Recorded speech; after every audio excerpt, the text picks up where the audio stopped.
ಎಲ್ರಿಗೂ ನಮಸ್ತೆ. ಇವತ್ತು ನಾನು ಆಲೂ ಸೈಡ್ಸನ್ನು ಮಾಡ್ತಾಯಿದ್ದೀನಿ. ನನ್ನ ಚಾನಲನ್ನು ಸಬ್ಸ್ಕ್ರೈಬ್ ಮಾಡಿ, ಶೇರ್ ಮಾಡಿ.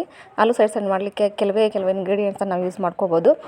ಪಟ್ ಅಂತ ಇದನ್ನು ರೆಡಿ ಮಾಡ್ಕೊಳ್ಳೋ ಯಾವ ರೀತಿ ರೆಡಿ ಮಾಡೋದನ್ನು ನೋಡ್ಕೊಂಡು ಬನ್ನಿ. ಒಂದು ಕಡಾಯಿಯನ್ನು ತೊಗೊಳ್ಳೋಣ. ಅದರಲ್ಲಿ 1-2 ಸ್ಪೂನ್ ಎಣ್ಣೆಯನ್ನು ಹಾಕ್ಕೋಬೇಕು. 2 ಸ್ಪೂನ್ ಎಣ್ಣೆಯನ್ನು ಹಾಕ್ಕೊಂಡು ಸಾಸಿವೆ ಮತ್ತು ಜೀರಿಗೆಯನ್ನು ಸಿಡಿಸ್ಕೋಬೇಕು.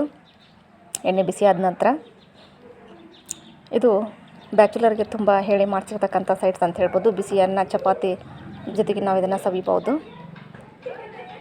ಎಣ್ಣೆ ಬಿಸಿಯಾಗಿದೆ. ಬಿಸಿ ಆದಮೇಲೆ ಇದನ್ನು ಸಿಡಿಸ್ಕೊಂಡ ನಂತರ ಈರುಳ್ಳಿಯನ್ನು ಹಾಕೋಬೇಕು.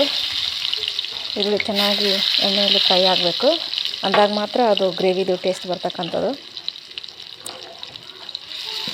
ಎಣ್ಣೆಯಲ್ಲಿ ಚೆನ್ನಾಗಿ ಈರುಳ್ಳಿಯನ್ನು ಬೇಯಿಸ್ಕೋಬೇಕು.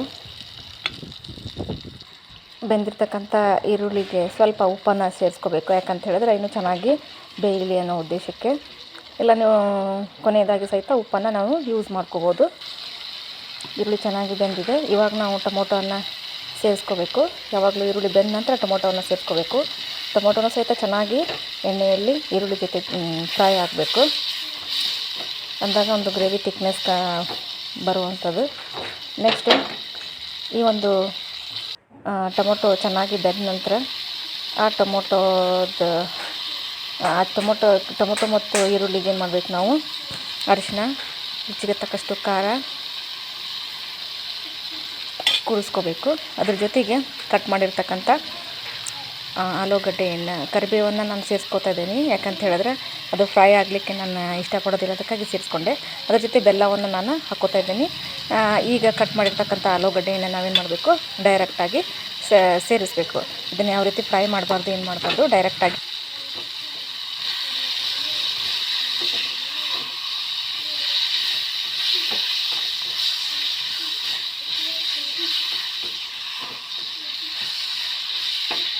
ಈ ರೀತಿ ನಾವು ಆಲೂವನ್ನು ಹಾಕಿ ಏನು ಮಾಡಬೇಕು, ಆ ಒಂದು ಗ್ರೇವಿಯಲ್ಲಿ ಅದನ್ನು ಚೆನ್ನಾಗಿ ಮಿಕ್ಸ್ ಮಾಡಬೇಕು. ಮಿಕ್ಸ್ ಮಾಡಿ ಒಂದು 5 ನಿಮಿಷ ಏನು ಮಾಡಬೇಕು, ಅದನ್ನು ಬೇಯಿಸಲಿಕ್ಕೆ ಬಿಡಬೇಕು.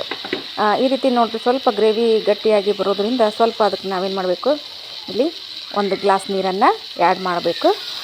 ಈ ರೀತಿ ನೀರನ್ನು ಹಾಕೋದ್ರಿಂದ ಸ್ವಲ್ಪ ಗ್ರೇವಿ ಏನಾಗ್ತದೆ ಅಂತ ಹೇಳಿದ್ರೆ ಸ್ವಲ್ಪ ತೆಳುವಾಗಿ ಬರ್ತಕ್ಕಂಥದ್ದು. ಇಲ್ಲ ಅಂತಂದ್ರೆ ಏನಾಗ್ತೈತಿ, ಆ ಒಂದು ಪಾತ್ರೆಗೆ ಅಂಟ್ಕೊಳ್ಳೋ ಸಂಭವ ಇರೋದ್ರಿಂದ ನಾವೇನು ಮಾಡಬೇಕು, ನೀರನ್ನು ಹಾಕಿ ಲಿಡ್ಡನ್ನು ಕ್ಲೋಸ್ ಮಾಡಬೇಕು. ಈಗ 5 ನಿಮಿಷ ಆದ ತಕ್ಷಣ ಲಿಡ್ಡನ್ನು ಓಪನ್ ಮಾಡಿದಾಗ ಚೆನ್ನಾಗಿ ಅದೇನಾಗ್ತೈತಿ, ಆಲೂಗಡ್ಡೆ ಆ ಒಂದು ಗ್ರೇವಿಯಲ್ಲಿ ಬೆಂದ್ಕೊಂಡಿರುತ್ತೆ. ಈಗ ನಾವೇನು ಮಾಡಬೇಕು, ಇಲ್ಲಿ ಆ ಒಂದು ಮಸಾಲೆ ಪೌಡ್ರನ್ನು ಮೇಲೆ ಹಾಕ್ತಾ ಇದ್ದೀನಿ. ಮಸಾಲೆ ಪೌಡ್ರನ್ನು ಹಾಕಿ ಮತ್ತೊಂದು ಸರಿ ಏನು ಮಾಡೋಣ, ಆ ಒಂದು ಗ್ರೇವಿಯನ್ನು ಏನು ಮಾಡಬೇಕು, ಮೇಲೆ ಕೆಳಗೆ ಏನು ಮಾಡಬೇಕು, ಇಲ್ಲಿ ಹೊರಳಿಸ್ಬೇಕು. ಈಗ ರುಚಿಯಾಗಿರ್ತಕ್ಕಂಥ ಪಟ್ಟಂತೆ ಮಾಡುವ ಈ ಒಂದು ಆಲೂ ಸೈಡ್ ಏನಾಗಿದೆ, ರೆಡಿಯಾಗಿದೆ. ಅದನ್ನು ಬಿಸಿ ಅನ್ನ ಜೊತೆಗೆ ನಾವೇನು ಮಾಡ್ಬೋದು, ಸೇವಿಸ್ಬೋದು. ಚಪಾತಿ ಜೊತೆಗೂ ಸಹಿತ ನಾವು ಸೇವಿಸ್ಬೋದು. ನೋಡಿ, ತುಂಬ ಚೆನ್ನಾಗಿ ಇದು ಬರ್ತದೆ. ನೀವು ಟ್ರೈ ಮಾಡಿ ಮನೆಯಲ್ಲಿ. ಹೆಂಗಾಯ್ತು ಅಂಥೇಳಿ ಕಮೆಂಟ್ಸ್ ಒಳಗಡೆ ತಿಳಿಸಿ. ಧನ್ಯವಾದಗಳು. ನನ್ನ ಚಾನಲನ್ನು ಸಬ್ಸ್ಕ್ರೈಬ್ ಮಾಡಿ. ನಮಸ್ಕಾರ.